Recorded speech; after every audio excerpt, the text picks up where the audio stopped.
ஹாய்ங்க. இன்னைக்கு ஒரு சிம்பிளான பாயாசம் பார்க்கலாமா? ஐயோ, என் பையன் வர முடிச்சிட்ருக்கான். இதுக்கு எப்படி தான் வாய்ஸ் ஓவர் கொடுக்க போகிறேன்னு தெரிலங்க. என்ன? ஐயோ, அச்சோ, என்னடா? அம்மா எனக்கு வீடியோ அப்லோட் பண்ணண்டா. சரி வா, பேசலாமா? நம்ம 2 பேரும் சேர்ந்து பேசலாமா? ஹாய் சொல்ல. Hi hi. சரி, ஓகேங்க, வீடியோக்குள்ளே போகலாம். என்னென்னா, நான் ஃபஸ்ட்டே காட்டியிருப்பேன் என்னென்ன பொருள் நம்மளுக்கு தேவைன்னு சொல்லிட்டு. பால், சேமியா, முந்திரி, ஏலக்காய், அப்புறம் சர்க்கரை, இவ்வளோதாங்க தேவை. நெய் போட்டுக்கினேன். நெய்யும் தேவை.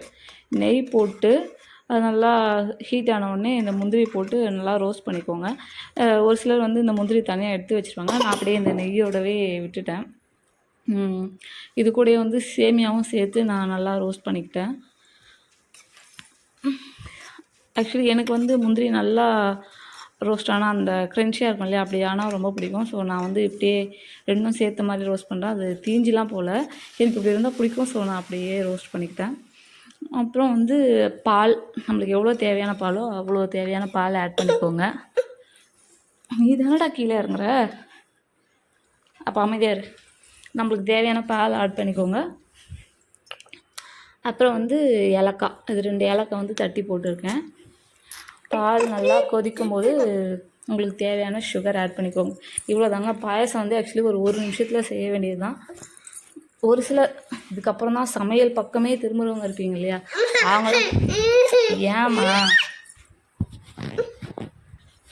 அவங்களாம் வந்து எப்படியும் பாயாசம் எப்படி செய்கிறதுன்னு பார்ப்பீங்க இல்லையா.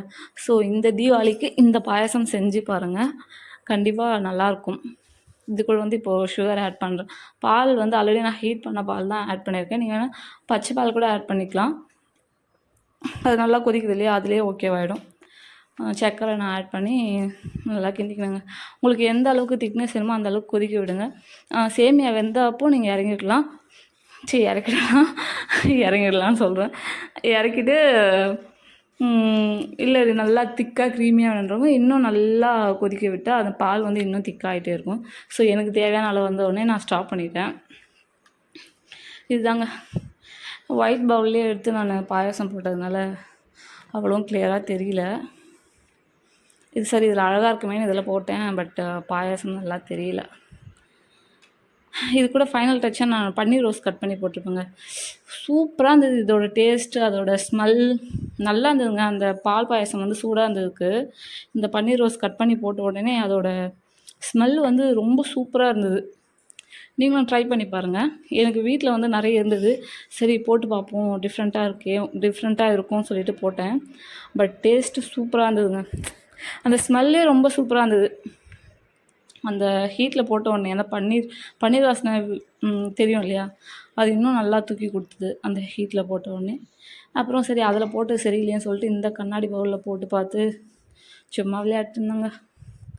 ரீல்ஸுக்கு குட்டி குட்டி கிளிப்ஸ்லாம் எடுத்துகிட்டு வந்தேன். அதெல்லாம் ஆட் பண்ணியிருக்கேன். பன்னீர்ன்றேன், பாயாசம் ஆக்சுவலி 1 நிமிஷத்தில் ரெடி பண்ணிடலாங்க.